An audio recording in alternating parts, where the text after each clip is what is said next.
itu adalah hadis maudhu' atau hadis palsu. Sebahagian ahli hadis mengkhususkan hadis palsu ini tidak masuk dalam hadis sahih, tidak masuk dalam hadis dhaif. Karena saking parahnya, karena tidak ada kemungkinannya berasal dari Nabi, maka mereka membuat hadis palsu ini satu bagian tersendiri. Judulnya ya hadis palsu gitu. Namun sebahagian para penulis memasukkan hadis palsu ini dalam hadis yang dhaif, tetapi hadis dhaif yang paling buruk. Syarrul ahadits dhaifah, itu bahasa mereka. Syarrul ahadits dhaifah, yang paling buruk di antara hadis dhaif itu adalah hadis maudhu', hadis palsu. Kenapa? Karena tidak ada kemungkinannya itu berasal dari Nabi. Tidak ada kemungkinannya. Ya, baik dari penelusuran sanad ataupun dari sisi matan, tidak mungkin itu ucapan berasal dari Rasulullah SAW. Lalu mungkin ada pertanyaan muncul, kenapa disebut hadis palsu? Ya, kalau sudah palsu, dia tidak usah dikaitkan dengan hadis begitu.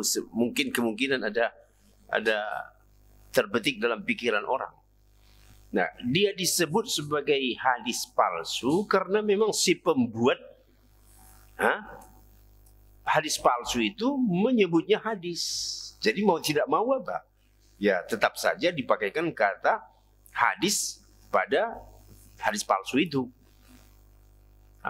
Untuk membedakan dari yang palsu-palsu yang lain. Karena kata-kata palsu ini kan banyak ya. Ada gigi palsu. Ya.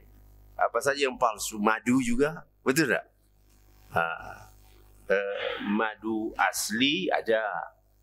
Lalu madu yang palsu ya ada. Artinya bukan madu sama sekali. Jadi hadis palsu artinya sejenis hadis, tetapi sebenarnya tidak benar berasal dari Rasulullah SAW. Jadi kata hadis di dalam hadis palsu masih tetap dipakai, ya, karena si pembuat sendiri mengaku bahwa itu adalah bagian daripada hadis. Demikian adanya. Baik. Kemudian begini. Apa hukum menyampaikannya? Ini termasuk poin penting. Apa hukum menyampaikan hadis palsu? Arti menyampaikan ini apa? Saya sampaikan kepada orang lain. Apakah saya itu sebagai penceramah atau orang biasa? Kan begitu? Lalu ketika itu saya sampaikan kepada orang lain, nah itu namanya menyampaikan hadis palsu. Apa hukumnya? Ulama hadis sepakat menyampaikan atau menceritakan hadis palsu kepada orang itu haram. Ya, haram hukumnya, Masya Allah. Bagi orang yang mengetahuinya, kecuali untuk menerangkan kepalsuannya. Kan ini beda ya. Seseorang menyebutkan ada hadis palsu yang bunyinya begini-begini, kan terpaksa dia sebut juga. Jadi hal seperti itu tidak masuk dalam pembahasan haram tadi. Adapun seseorang, ya apakah dia sebagai penceramah atau orang biasa, lalu disampaikannya sebuah hadis, ternyata hadis itu tidak benar dari Nabi, maka dia telah jatuh di dalam perbuatan apa? Haram. Dari mana kita ketahui haramnya menyampaikan hadis palsu ini? Ya dari sabda Rasulullah sallallahu alaihi wasallam yang berbunyi, "Man rawa anni haditsan wa huwa yara annahu kadzib fa huwa ahadul kadzibaini atau ahadul kadzabin." Barang siapa yang menyampaikan atau menceritakan dari aku satu hadis, ya, padahal ia tahu bahwa itu tidak benar. Wa huwa yara annahu kadzib. Ya, dia tahu bahwa itu tidak benar, tapi disampaikannya motifnya macam-macam. Ya. Lalu bagaimana? Maka dia termasuk salah seorang dari pendusta. Ini satu riwayat. Satu lagi, ahadul kadzibaini, dia salah seorang dari dua pendusta. Pendusta pertama yang merekayasa hadis itu, yang pendusta kedua dia, karena dia menyampaikan. Jadi begitu dahsyatnya orang yang menyampaikan hadis palsu. Jadi dari hadis ini dan hadis-hadis lain nanti kita bisa memahami bahwa rupanya hadis ini bukan asal disampaikan. Harus dulu diteliti sejauh mana kebenarannya. Apalagi di zaman sekarang sumber informasi kan terbuka. Apa saja di internet itu ada. Kan begitu ya? Nah, situs itu, situs ini menyangkut hadis, sehingga sebenarnya orang ya tidak ada kesulitan lagi. Ya. Nah, hanya persoalannya apa? Ya malas atau ilmunya tidak cukup untuk sampai ke situ. Nah, jadi oleh karenanya setiap muslim harus berhati-hati di dalam menyampaikan hadis. Kalau ternyata hadis yang disampaikan itu adalah hadis palsu, ya, maka dia termasuk salah satu dari para pendusta. Ada lagi hadis yang lebih mengerikan, di mana Rasulullah SAW bersabda, "Man kadzaba alayya muta'ammidan falyatabawwa maq'adahu minan nar." Barang siapa yang berdusta atas namaku. Apa arti berdusta atas nama Nabi? Menyampaikan sesuatu yang tidak pernah diucapkan oleh Nabi. Itulah berdusta atas nama Nabi. Ya, man kadzaba alayya, siapa yang berdusta atas namaku, muta'ammidan, sengaja, falyatabawwa, maka haruslah dia menyiapkan maq'adahu, tempat duduknya, minan nar. Di mana? Di neraka. Waduh. Yang disampaikan katanya hadis, ujung-ujungnya masuk neraka. Astaghfirullahaladzim. Ya. Jadi ternyata begitu mengerikannya ancaman kepada orang-orang yang menyampaikan hadis yang sesungguhnya adalah hadis palsu. Kalau kita renung-renung, kenapa sampai begitu dahsyatnya hukuman peringatan ini? Ada yang bisa kira-kira memahaminya? Kenapa begitu keras dibilang menyiapkan tempat duduknya di neraka? Atau dia salah seorang dari pendusta agama, pendusta, kadzabin. Nah, karena ini masalah hadis, kan masalah serius, sumber agama. Kalaulah sekiranya ada seorang berhasil menyebarkan hadis palsu, dan itu diterima orang lain, menyebar, isinya apa? Palsu. Membawa apa? Sebuah ajaran. Lalu tersebarlah ajaran palsu di tengah masyarakat muslim. Bahaya tidak? Bahaya. Agama jadi kacau. Jadi makanya kita faham kenapa Rasulullah SAW begitu ketat atau begitu tegas menghukum para pemalsu hadis. Dan para ulama juga begitu ketat dalam meneliti kesahihan hadis. Mereka tidak segan-segan mengatakan si fulan itu pendusta. Jadi sudah apa namanya Pak ya, sudah ada labelnya.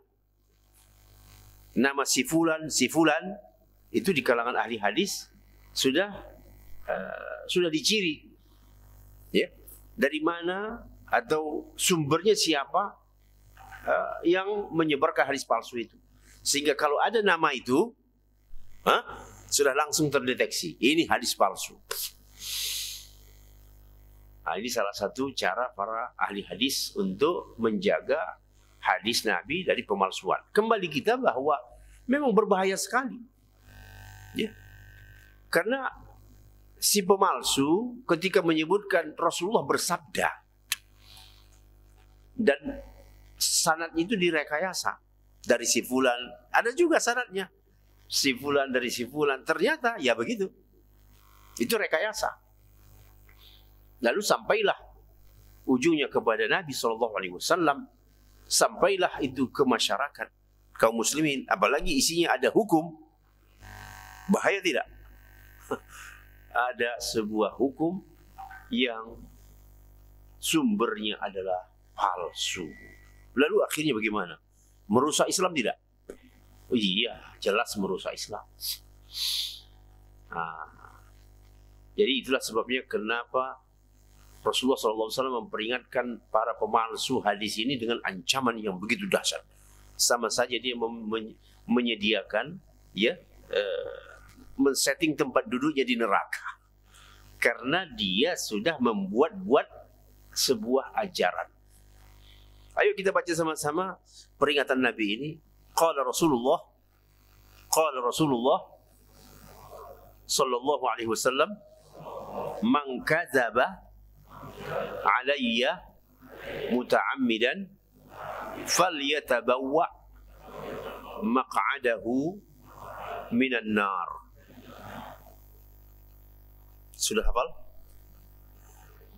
Man kadzaba alayya muta'ammidan falyatabawwa maq'adahu minan nar. Barang siapa yang berdusta atas namaku, dengan sengaja, artinya berdusta atas nama Nabi apa? Seseorang mengatakan Rasulullah pernah bersabda bla bla bla bla bla. Ketika dicek, bagaimana? Tidak ada itu ucapan. Ya? Dicari sumbernya, gak ketemu.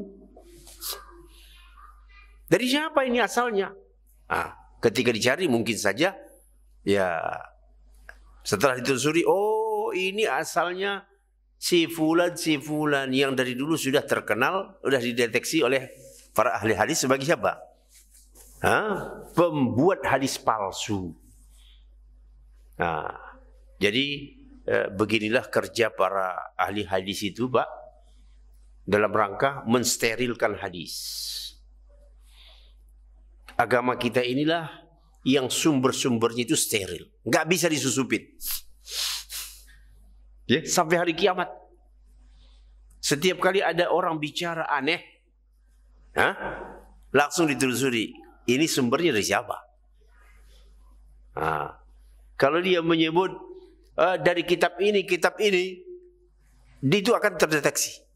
Kitab mana? Ya, jadi inilah agama yang paling susah untuk dipalsukan. Kenapa? Karena ajarannya, sumbernya itu sangat-sangat selektif. Al-Quran Karim, kalau dia mengatakan di dalam Al-Quran berbunyi begini, langsung bisa kedeteksi ya. Atau dia mengatakan, oh di dalam hadis berbunyi, siapa? Di kitab mana? Siapa rawinya? Oh ada di dalam kitab ini, kitab itu, dilacak.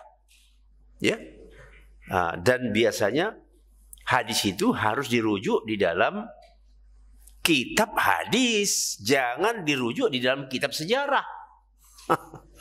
Ya, hadis harus dilacak dari kitab hadis juga.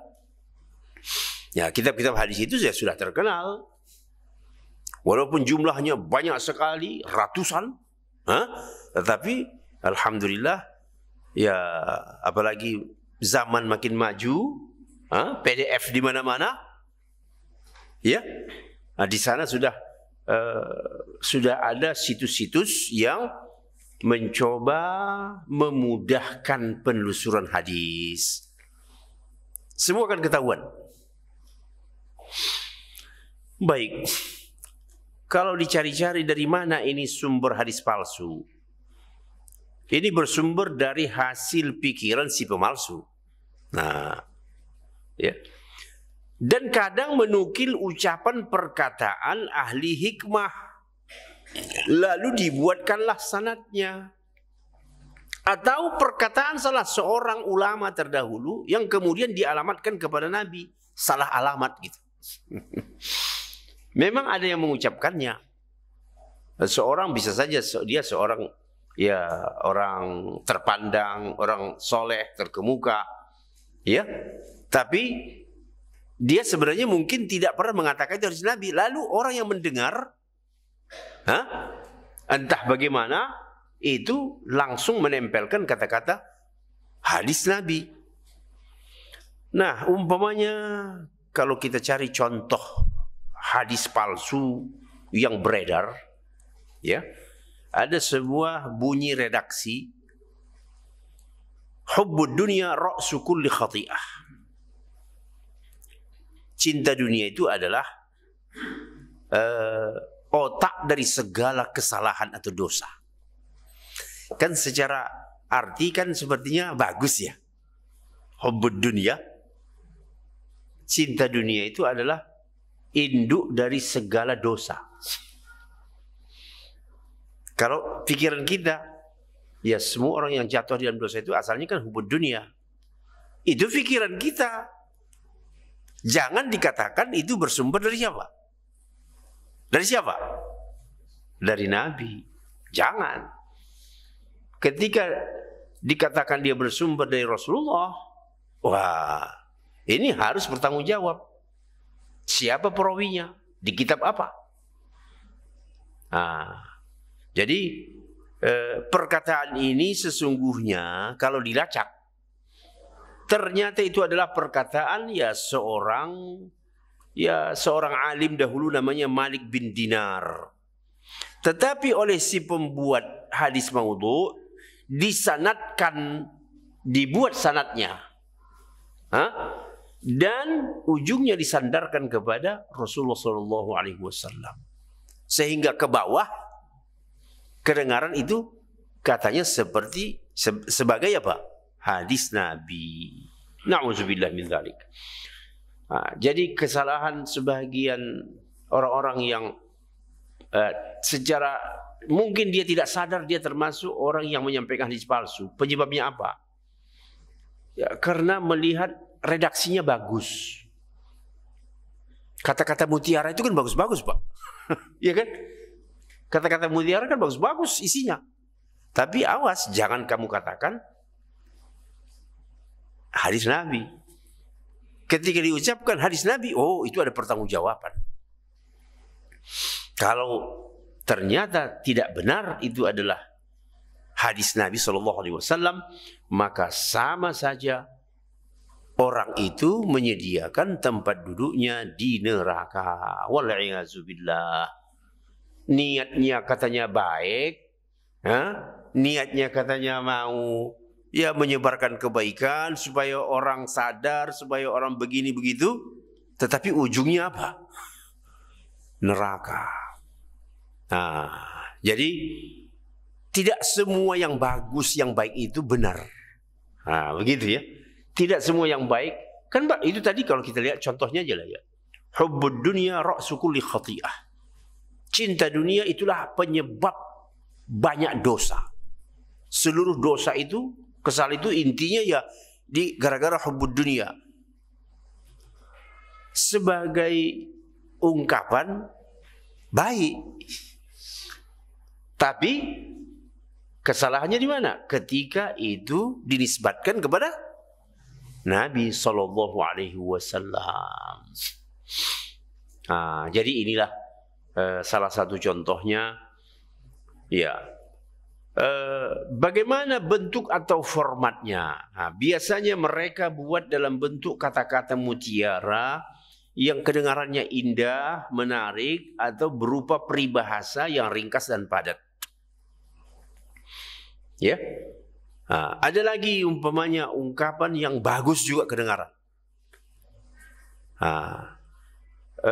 Ini sering kita dengar. I'mal di dunia ka'annaka ta'ishu ghadan, wa'mal li akhiratika ka'annaka tamutu. Maaf. I'mal di dunia ka'annaka ta'ishu abadan, wa'mal li akhiratika ka'annaka tamutu ghadan. Sering dengar kan?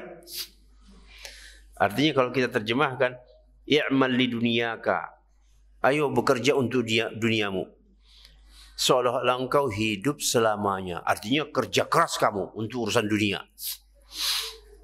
Orang membayangkan kalau hidup selama-lamanya berarti dia harus apa? Wah, harus kerja keras, kalau perlu gak usah tidur-tidur. Kalau begitu. Seterusnya apa bunyinya?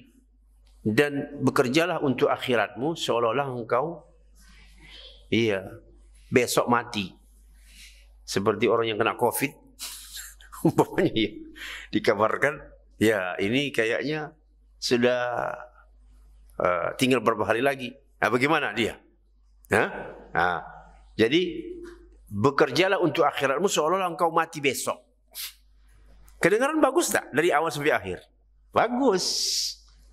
Tapi Nabi tidak pernah mengucapkannya. Dan jangan sekali-kali itu dikatakan bersumber dari siapa? Dari Nabi SAW. Nah, jadi kira-kira sebahagian dari pembicaraan hadis palsu ini untuk menyeleksi ucapan.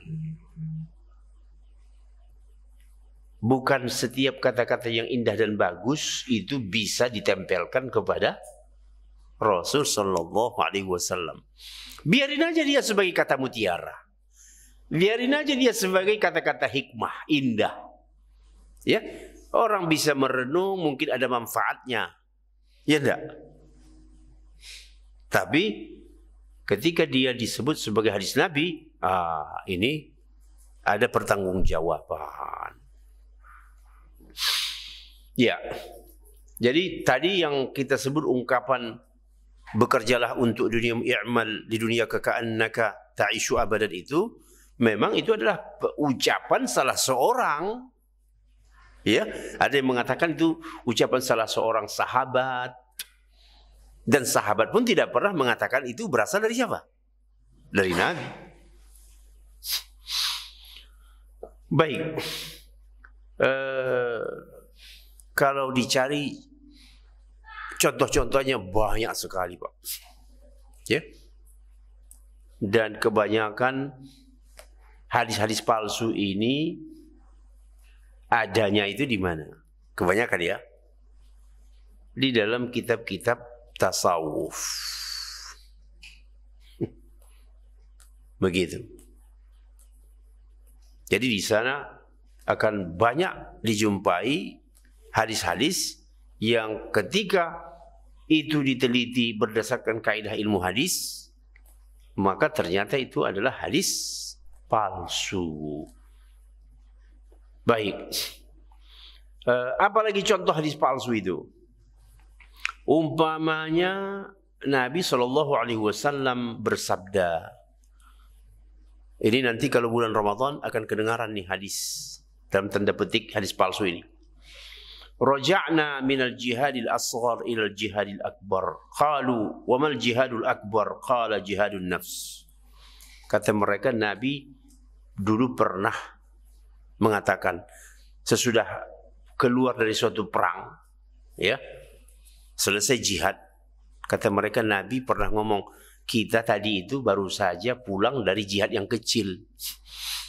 Sudah jihad perang melawan orang kafir, berdarah-darah yang syahid-syahid.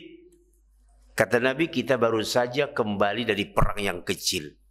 Aneh tidak? Dan kita akan menuju jihad yang akbar. Nah, kata mereka, ada bertanya, apa itu jihad yang lebih besar itu? Dalam tanda petik kata Nabi, jihadun nafsi, jihad melawan hawa nafsu. Kedengarannya bagus tidak? Kedengarannya bagus tidak? Kedengarannya bagus. Tetapi ketika dicari, tidak akan pernah Nabi SAW mengucapkan itu. Nah, dan ini biasanya akan banyak disampaikan kapan? Pada bulan Ramadan. Beberapa penyampai agama, wallahu a'lam, mungkin tujuannya bisa saja tujuannya baik untuk mengendalikan hawa nafsu. Tapi yang paling berat adalah ketika ucapan itu dinisbatkan kepada Nabi Shallallahu Alaihi Wasallam. Jadi kalau nanti masuk bulan Ramadan, adalah umpamanya nanti seorang penceramah pernah terjadi, ya keluarlah ini. Ya, dulu waktu selesai perang, Nabi mengatakan kita baru saja kembali dari perang yang kecil, akan menuju perang yang besar, dahsyat. Sahabat pun bertanya, perang apa itu? Karena mereka sudah merasakan ya perang yang begitu dahsyat, menelan korban yang syahid, kok masih dibilang apa? Kecil. Ternyata Nabi mengatakan perang yang lebih besar itu adalah perang melawan hawa nafsu. Ya, mau dikaitkan antara Ramadan sebagai pembersih jiwa dengan itulah tadi yang dituju, yang dikatakan jihad yang lebih besar. Secara isi juga tak benar. Ya, kalau dipikir-pikir, mereka tadi yang dianggap itulah, kalau sekiranya betul itu kejadian, mana mungkin Nabi mengatakan jihad fisik itu lebih kecil. Ya, atau mana mungkin jihad fisik itu mengabaikan jihad nafs. Karena orang yang pergi jihad fisik sudah pertama sekali melawan hawa nafsunya, betul tidak? Betul tidak? Nafsunya pasti mengatakan, tidak usahlah. Ya, resiko jihad itu kan apa? Mati. Emangnya kamu sudah siap mati? Umurmu baru berapa? Anakmu berapa? Yang membelanjai anak dan istrimu nanti siapa? Dia kan sudah berhadapan dengan itu ya. Seorang mujahid sebelum berangkat ke medan jihad, dia sudah berhadapan dengan bayangan-bayangan itu. Justru ketika dia maju melangkah, sebenarnya dia sudah mengalahkan apa? Hawa nafsunya. Jadi terbalik, tidak benar itu. Tidak benar. Yang membayangkan seolah-olah melawan hawa nafsu itu lebih besar. Jadi inilah kira-kira contoh hadis palsu. Ya kalau kita kumpulin Pak, sehingga ada kitab-kitab yang khusus mengumpulkan hadis-hadis palsu itu. Ya.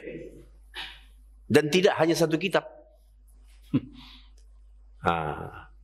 Ada kitab karangan Imam Suyuti, ya, Al-La'alil Masnu'ah fil Ahadithil Mawdu'ah. Jadi satu kitab khusus mengumpulkan apa? Hadis-hadis palsu. Karena memang dulu hadis-hadis palsu itu sudah terdeteksi sumbernya dari mana, gitu. Asalkan si fulan ini disebut, berarti itu hadis palsu. Karena dia kerjaannya ya memalsukan hadis. Baik, kepalsuan hadis tidak diragukan. Kepalsuan hadis tadi yang di atas itu ya, saya ada ulasan sedikit ini, tapi sudah saya sampaikan tadi secara lisan, bahwa orang yang mengatakan ada hadis kita baru saja kembali dari jihad yang kecil dan akan menuju jihad yang besar, itu sebenarnya salah secara isi, karena orang yang pergi ke medan jihad sudah lebih dahulu mengalahkan hawa nafsunya. Dan syaitan tidak akan mungkin membiarkan orang pergi jihad tanpa merayunya lebih dahulu. Ya, baik. Adakah contoh lain? Juga disebutkan oleh sebahagian penulis kitab-kitab hadis palsu, contoh hadis palsu ini adalah utlubul ilma walau bis-Sin. Populer kan? Populer sekali.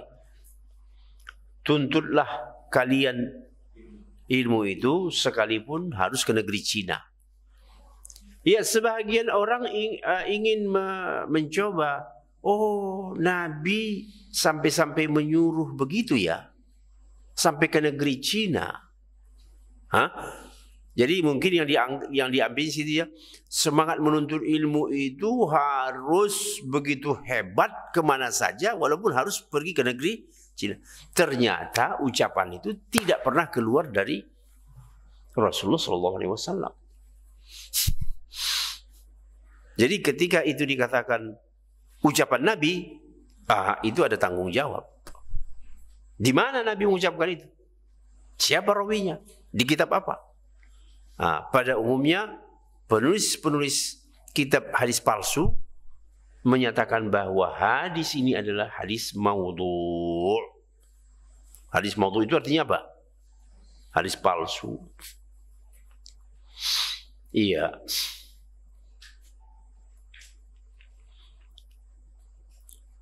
Ungkapan ini tidak diragukan sebagai hadis palsu, sebab Nabi tidak pernah mengucapkannya dan tidak ada penyusun kitab hadis yang mengutipnya. Kendati pun itu begitu populer di tengah masyarakat. Masyarakat sering mengutip ungkapan ini dengan tujuan bahwa Islam sangat mendorong umatnya agar menuntut ilmu dimanapun ilmu itu berada. Kan begitu ya? Di timur atau di barat. Tapi bukan karena tujuan itu kita diperbolehkan untuk mengada-ngadakan ucapan yang disandarkan kepada Nabi. Soal menuntut ilmu di mana saja itu sendiri babnya. Sedangkan menggunakan kata-kata Nabi bersabda, ini di sini yang masalah. Ya. Ucapan manusia biasa sekalipun tidak boleh diada-adakan untuk tujuan apapun. Konon lagi ucapan Rasulullah Sallallahu Alaihi Wasallam yang ucapannya otomatis menjadi apa? Din. Ya. Masih banyak hadis-hadis sahih yang memberikan motivasi. Kalau mau mencari hadis motivasi tentang menuntut ilmu, wah baca aja itu. Umpamanya kitab Riyadhus Shalihin ya. Di situ juga sudah cukup. Cuma ya begitu, merasa kurang puas saja gitu. Aneh kadang-kadang ini ada sebahagian sikap manusia ini disajikan kepadanya hadis sahih, tidak puas. Dia masih mau mencari apa? Yang unik-unik. Ternyata ketika dicari tahu, ya yang unik-unik itu tidak pernah diucapkan oleh Rasulullah Sallallahu Alaihi Wasallam. Ya ayat Al-Quran sendiri kalau bicara tentang ilmu apa? Hal yastawi alladhina ya'lamuna wal ladzina la ya'lamun? Apakah sama antara orang yang berilmu dengan orang yang tak berilmu? Pasti tidak sama. Innama yakhshallaha min ibadihil ulama. Sesungguhnya yang paling takut kepada Allah itu adalah siapa? Ulama. Jadi kalau ada ulama tidak takut sama Allah, diragukan keulamaannya. Begitu saja. Logikanya kan begitu ya. Innama yakhshallaha min ibadihi al-ulama. Sesungguhnya yang paling takut kepada Allah itu adalah ulama. Orang yang berilmu. Lalu ada umpamanya, ini orang berilmu juga loh, tapi kok kelihatannya dia nggak takut sama Allah ya. Bahkan dia memperalat agama untuk pribadinya. Begitu? Dalam rangka mencapai target pribadinya dia pakai agama. Ilmunya tentang agama dia peralat. Yang penting target pribadinya tercapai. Loh bagaimana ini? Berarti dia tidak masuk kategori apa? Ulama. Jadi makanya di kalangan para ulama sendiri dikenal ada yang namanya ulama Rabbani, alim Rabbani. Yaitulah orang-orang alim yang tujuannya adalah mencari ridha Allah Subhanahu wa taala, bukan penjual agama untuk meraih target-target duniawi. Ya, semakin ke ujung zaman ini makin banyak seperti ini. Modal predikat sebagai alim atau ulama. Orang mengakui mungkin karena gelar, titel, mungkin karena status keorganisasian, mungkin saja keahlian, ya, sehingga itu modal besar untuk membuat orang jadi yakin, sehingga seolah-olah apa yang disampaikannya itu merupakan sebuah kebenaran, tetapi ternyata sikap-sikap yang ditampilkannya itu bertentangan dengan hakikat Islam. Ya. Kemudian kalau ditanya kapan muncul ini pemalsuan hadis atau hadis palsu ini kapan muncul?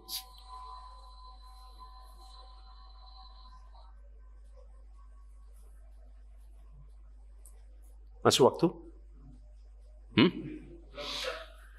Kapan muncul hadis palsu? Munculnya setelah tahun 41 Hijriah. Ini kata para ahli sejarah Islam. Tapi itu belum peredarannya. Itu hanya bibit saja. Nah, jadi kan ada bibitnya ada, lalu penyebarannya secara real, lain lagi. Ya. Pada tahun 41 Hijriah, disitulah mungkin bibitnya muncul. Namun sekali lagi dia belum menjadi sebuah gejala di masyarakat, tidak ada, ya. Karena masa itu kan ya masih kita sebut para sahabat masih banyak hidup. Ya. Maraknya pembuatan hadis palsu itu baru terjadi pada abad kedua Hijriah. Coba bayangkan Bapak itu ya. Ya, setelah 100 tahun ya baru beredarlah ini ya hadis palsu. Benarkah asumsi yang mengatakan bahwa pemalsuan hadis sudah terjadi pada zaman Nabi? Tidak benar. Di zaman Nabi tidak ada yang namanya pemalsuan hadis. Ya, di zaman Nabi SAW tidak pernah ada yang namanya terjadi pemalsuan hadis. Baik.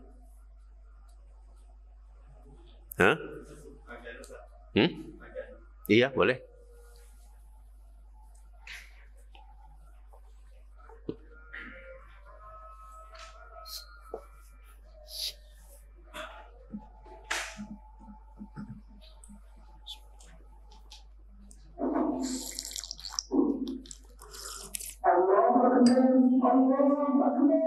Allahu Akbar, Allahu Akbar.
لا حول ولا قوة إلا بالله.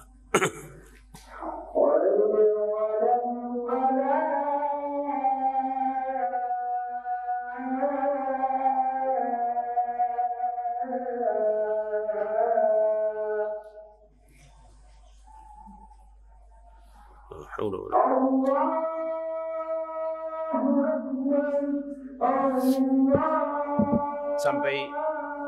Sampai berapa lama ini?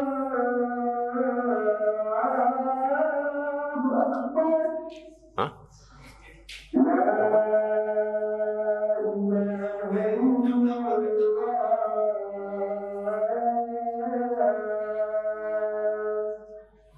الله أكبر لا إله إلا الله اللهم رب هذه الدعوة التامة الصلاة القائمة آت محمد الوسيلة الفضيلة وبعث مقام محمود الذي وعدته إنك لا تخلف الميعاد.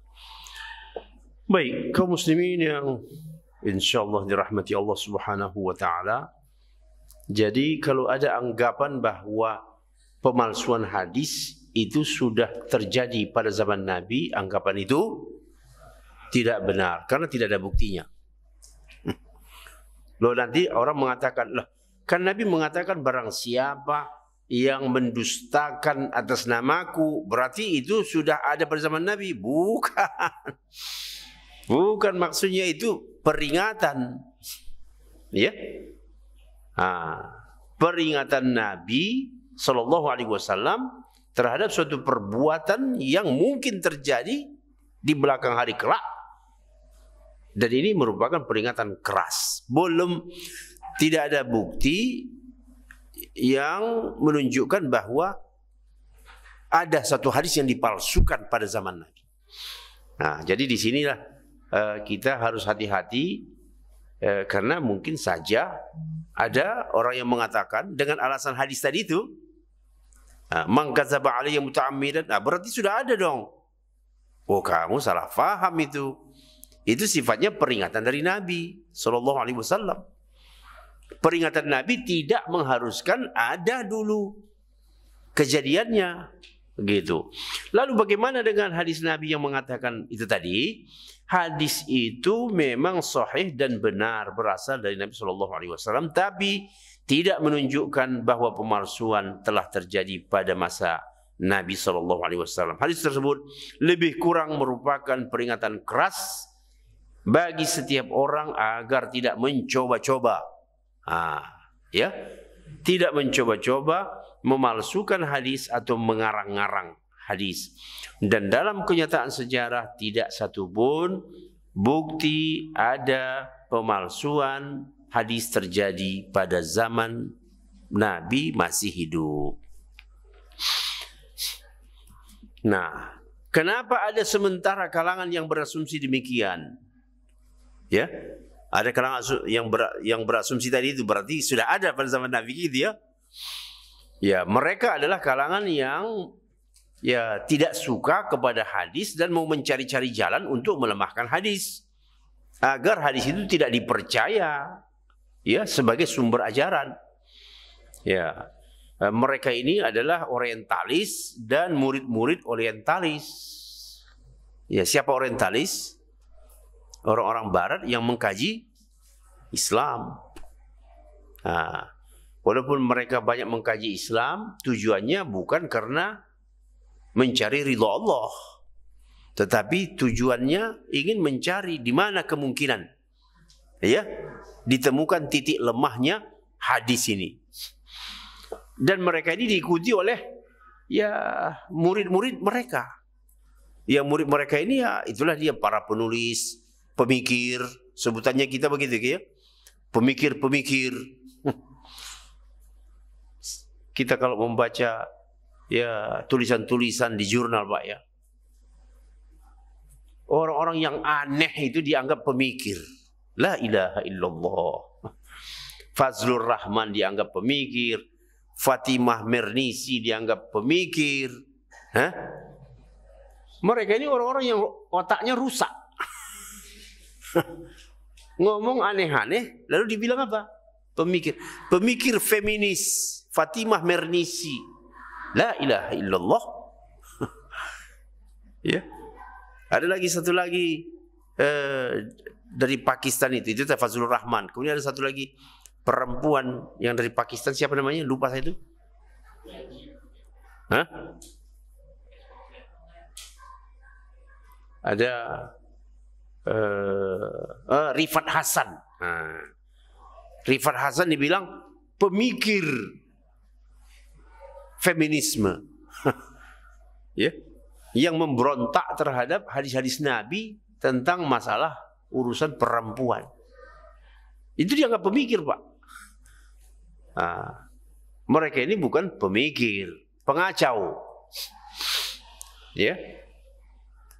Orang-orang yang memiliki keanehan cara berpikir. Jadi seperti Ahmad Amin, Abu Royah, Toha Hussein dan semisalnya, ya mereka hanya bermain-main logika saja tanpa mengajukan sepotong bukti apapun mengenai pemalsuan hadis kalau ada itu terjadi di zaman Nabi. Lalu berikutnya, apa motif lahirnya hadis palsu? Ini dia ya. Kenapa muncul hadis palsu? Ya, kata para ahli sejarah, banyak faktor yang mengakibatkan muncul hadis palsu. Yang pertama, karena kepentingan golongan, kelompok, begitu. Ya, umat dulu pernah terpecah belah. Jadi masing-masing untuk membenarkan fahamnya, dia apa? Menciptakanlah hadis, na'udzubillah, dialamatkannya kepada Rasulullah, padahal sebenarnya itu adalah palsu. Yang pertama sekali melakukan pemalsuan hadis adalah golongan Syiah. Begitu. Hal ini diakui sendiri oleh seorang yang berfaham Mu'tazilah dan Syiah, namanya Ibnu Abil Hadid. Ya, Ibnu Abil Hadid ini, ya, nama bukunya itu Syarah Nahjul Balaghah. Dia sendiri mengakui bahwa yang pertama sekali memalsukan hadis itu adalah kaum Syiah.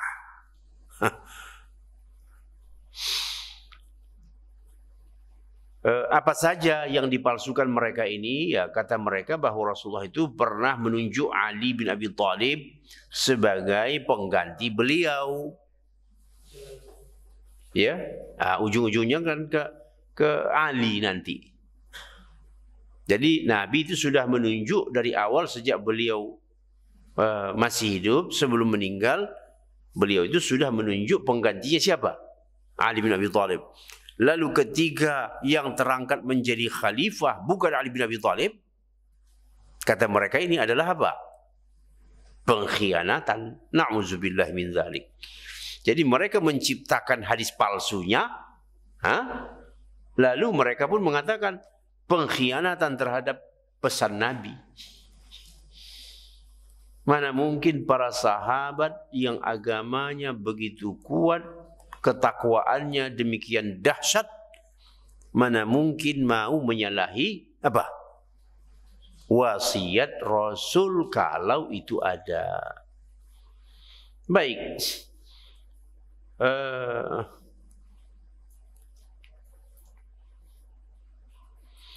Padahal ucapan ini tidak pernah ada, semata-mata dusta yang dibuat oleh kaum Syiah untuk mendukung ambisi politik mereka merebut kekuasaan dari kaum Ahlus Sunnah wal Jamaah. Selain itu, apakah ada motif lain? Oh, ada. Ya, musuh-musuh Islam yang dulu populer dengan sebutan kaum zindiq. Pernah dengar istilah zindiq? Ya, zindik ini ya musuh Islam gitu. Yang berpura-pura masuk Islam. Mereka berasal dari mana? Bisa dari golongan Yahudi atau dari golongan Persia. Lihat nih ya, Persia. Nah, ada apa hubungannya Persia dengan zindik?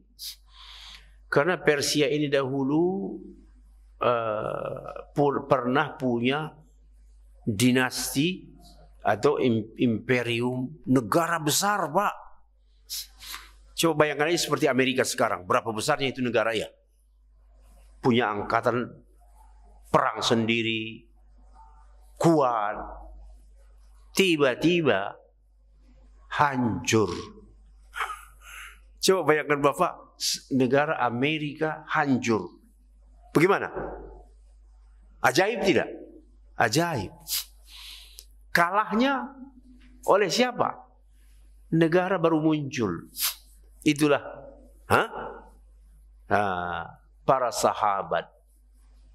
Negara yang dibangun oleh Rasulullah dan diteruskan oleh para sahabat. Yang pertama Abu Bakar, pelanjut Abu Bakar namanya Umar. Ketika pada masa Umar ibn Khattab radhiyallahu anhu melakukan perlawanan, perluasan daerah sampai berhadapan perang dengan Persia. Ternyata Persianya apa? Hancur.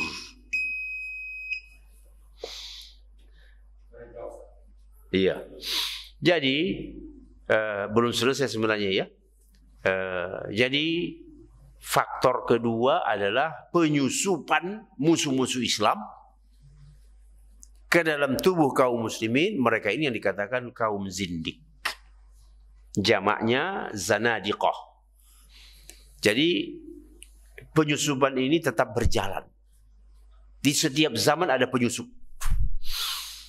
Ya, di setiap zaman pasti ada penyusup. Menyusup sebagai Muslim, padahal hatinya bersama orang-orang kafir, menunjukkan di depan orang sebagai seorang Muslim, seolah-olah cinta Islam, padahal sebenarnya hatinya apa? Memusuhi Islam. Dan isi kepalanya membenci Islam. Jadi inilah namanya kaum zindiq. Yang dahulu mereka ini berasal dari, itu dia tadi, dua golongan itu. Kalau tidak Yahudi, Persia. Kalau yang Yahudinya yang terkenal, itulah dia pencetus agama Syiah, namanya Abdullah bin Saba.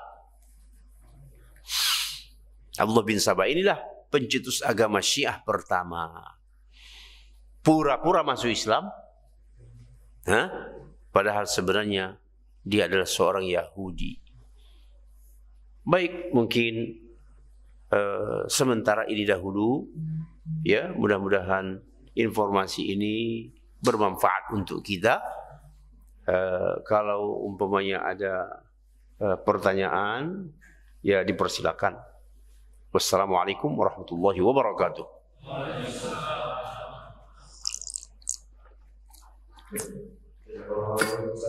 Atas jawabannya, ada beberapa titik yang Ustaz sampaikan. Pertama, bahwa penyampaian hadis palsu itu masuk kategori haram. Jadi apalagi zaman sekarang mungkin jadi pengingat kita bersama, dari jemaah yang biasa siap-siap mungkin sudah lebih hati-hati lagi untuk mengeceknya. Jangan sampai kita termasuk berniat untuk menyebarkan hadis tapi malah menjadi haram, menjadi dosa kita sendiri.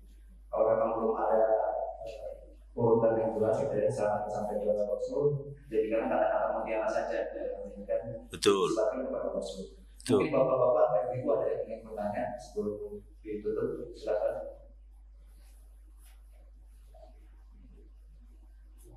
Assalamualaikum warahmatullahi wabarakatuh. Waalaikumsalam warahmatullahi wabarakatuh. Dalam satu hadis, itu dikatakan, maksudnya mana-mana seorang perempuan yang minta cerai pada suaminya, dia akan menuju ke surga. Tapi ada hadis lain, Rasul membolehkan sahabatnya bukan cerai itu pada suaminya. Iya. Dengan menggunakan mahar. Juga ada Islam yang bukan cerai pada suaminya, kalau itu juga masuknya juga. Dari kedua hati itu gimana? Macam bertentangan? Tidak bertentangan, karena yang dicela itu minta cerai tanpa alasan. Suaminya sebenarnya bagus, baik, ya, tapi tergoda dengan yang lain, lalu minta cerai. Nah, ini yang dimaksud oleh tidak mencium bau surga. Ya, adapun umpamanya dia minta cerai karena memang tidak bisa lagi dipertahankan rumah tangga, pikiran bagaimana? Bertolak belakang. Maka pada saat itu boleh seorang perempuan minta cerai dari suaminya.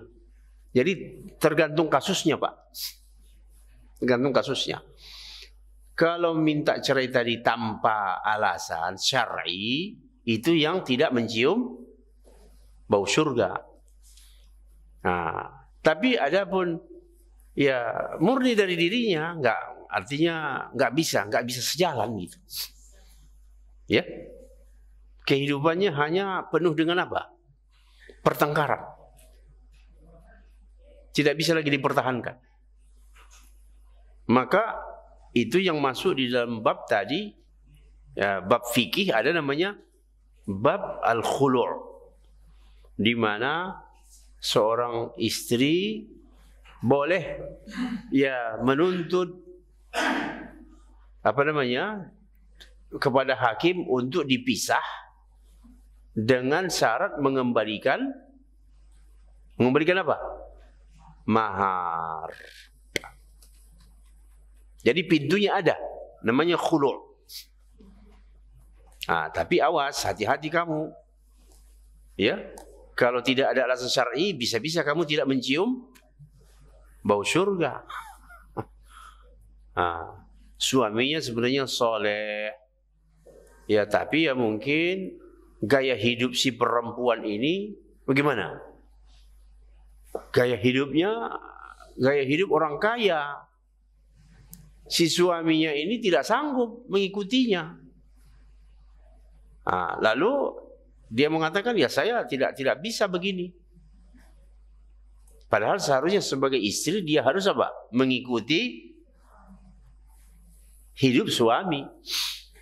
Jadi nggak bisa waktu hidup di bawah orang tuanya dikasih mobil, ya, dikasih jajan 10 juta sebulan, untuk foya-foya saja, lalu bersuami oleh suaminya hanya dikasih 1 juta sebulan, kemudian rumah ngontrak, kata dia, wah saya nggak bisa begini. Jadi yang seperti ini tanpa ada alasan syar'i minta cerai, itu yang tidak mencium bau surga. Bisa dipahami Pak kira-kira? Bisa dipahami nggak perbedaan yang dua ini?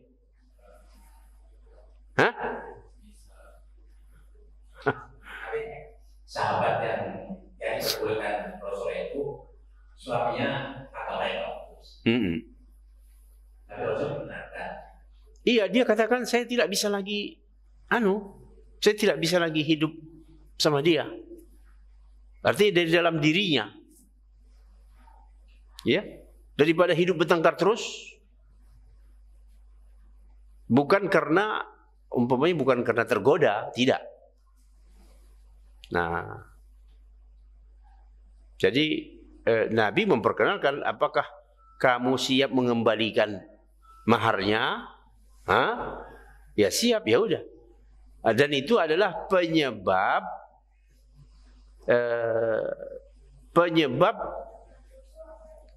disahkannya hukum khulu'. Begitu. Jadi awalnya dari kasus itu. Kan khulu' ini salah satu apa namanya ya? Salah satu tindakan yang dibolehkan di dalam syariat. Hanya saja sebabnya dari situ mulai awalnya. Maka turunlah syariat tentang khulu'. Kalau di dalam bahasa kita namanya itu gugat. Ya. Gugat cerai. Baik, mungkin sampai di sini dahulu. Bagaimana? Atau ada yang masih mengganjal lagi yang lain? Tafadhol. Ya, waalaikumsalam warahmatullahi wabarakatuh. Ini ada dua hadis. Yang pertama dari Ibnu Abbas. Yang disebutkan Nabi menikah dengan Maimunah sedangkan beliau sedekah. Namun satu lagi ada hadis yang menyatakan bahwa Nabi menikah dengan Maimunah ketika beliau tidak sakit. Ketika? Beliau tidak sakit. Iya. Ketika ada dua hadis yang sepertinya kontradiktif. Ya berarti salah satu ada yang salah, salah satu ada yang benar, gitu. Ya.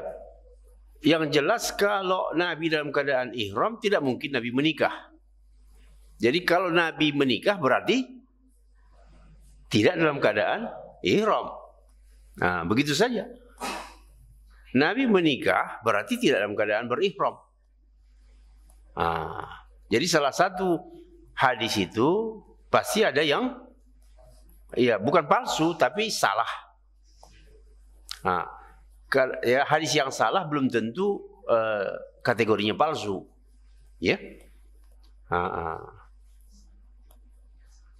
Ya, jadi begitu saja. Kenapa itu terjadi? Karena Nabi masih menggunakan apa? Ihram. Padahal dia sudah tidak ihram lagi. Kan bisa saja kan? Jadi sudah tahallul tapi masih pakai ihram. Yang melihat menyampaikan apa? Sedang pakai ihram. Padahal status sudah tidak lagi. Jadi kalau umpamanya Bapak pergi haji, ya,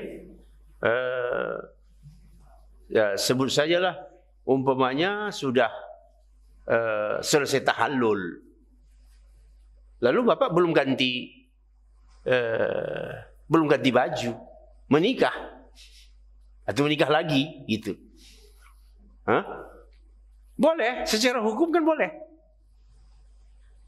Ini kan sekadar baju saja. Status hukum sudah tidak ihram lagi, sudah tahallul.